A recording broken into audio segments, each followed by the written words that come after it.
and it's great to be at IPTC here in Saudi Arabia for the first time in Saudi Arabia, and of course I'm honoured to be with the Secretary General of OPEC, His Excellency Mohammad Barkindo.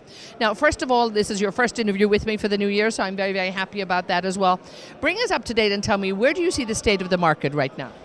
Thank you very much, Etna, for tracking me down to Dhahran, and let me say Happy New Year to you as well.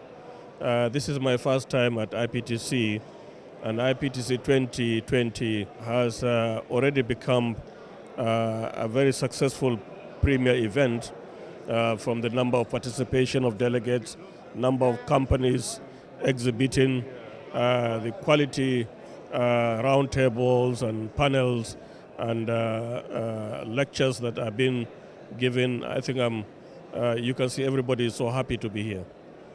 Now, talk to me a little bit about the state of the market at the moment. Where do you see it? Are you happy with the balance in the market? The decisions that we took on the 5th and the 6th of December in Vienna with our non-OPEC partners has just kicked in on the 1st of January.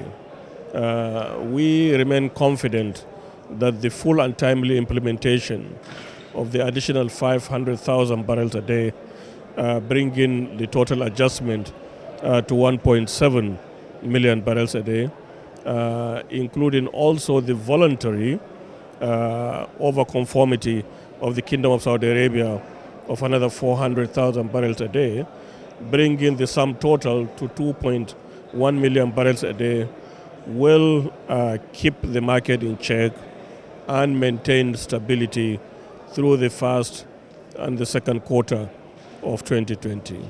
Now, of course, OPEC and your colleagues and friends, OPEC Plus, that declaration of cooperation, stronger than ever. Are you very optimistic that you'll keep this in place? And I think you have cemented a great professional and probably personal friendships along the way as well.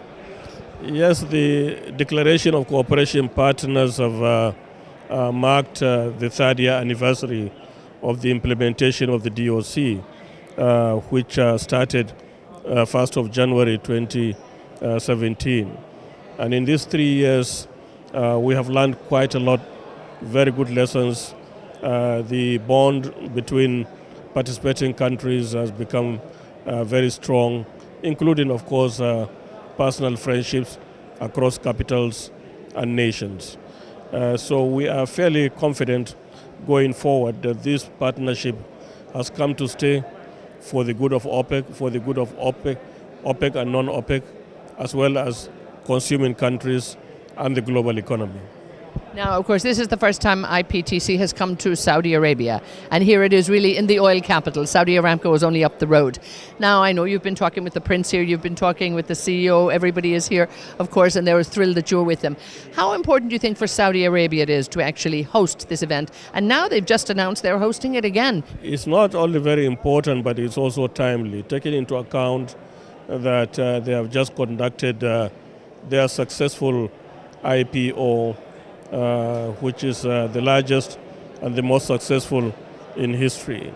And don't forget, Aramco still remains the biggest company in the world today. And secondly, they have recovered fully within record time of the attacks on their facilities in September of last year. Now, all this goes to show the reliability, the dependability of the Kingdom of Saudi Arabia, as well as Aramco, as the supplier that the world consuming countries should continue to depend upon.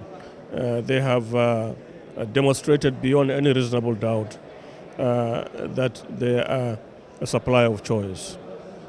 Super, we'll leave it there. Thank you for your time. Thank you very much. Thank you for having me.